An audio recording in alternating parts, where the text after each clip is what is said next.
What does it mean for the U.S. to run Venezuela?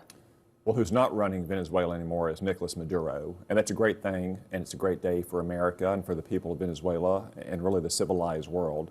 Nicolas Maduro was a indicted drug trafficker in U.S. courts. He was an illegitimate communist dictator.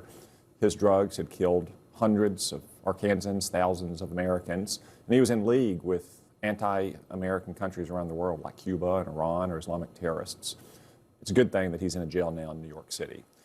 The president said that when the president said the United States is going to be running Venezuela, it means that the new leaders of Venezuela need to meet our demands. Our demands are now what they were before yesterday, that we want them to stop the drug trafficking, we want them to stop the weapons trafficking, we want them to expel the Cubans and the Iranians and the Islamic radicals, and we want them to return to the civilized world and be a good neighbor that contributes to stability, order, and prosperity in our own backyard. But he literally turned around and pointed to his secretaries of state, defense, chairman of the Joint Chiefs, and said, they're going to run Venezuela.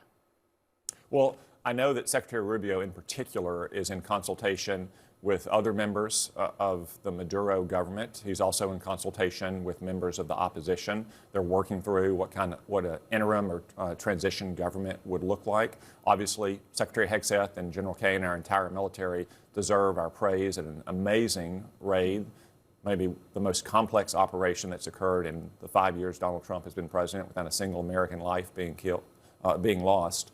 And I think we'll see whether the vice president of Venezuela, who is sanctioned by the United States and many other countries, who is in league and hand-chosen by Maduro, wants to turn over a new leaf.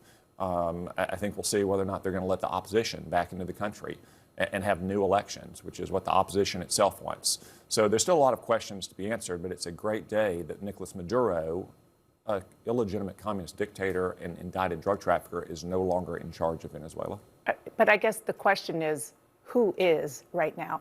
The vice president who you talked about, who I'll get to in a minute, Rodriguez, she technically, I guess, the Supreme Court said that she is in charge. Is she the person that the U.S. does officially recognize as a leader? And then again, I just want to go back to the president of the United States said, we Americans are now in charge, or are now running Venezuela. I mean, that's a big statement.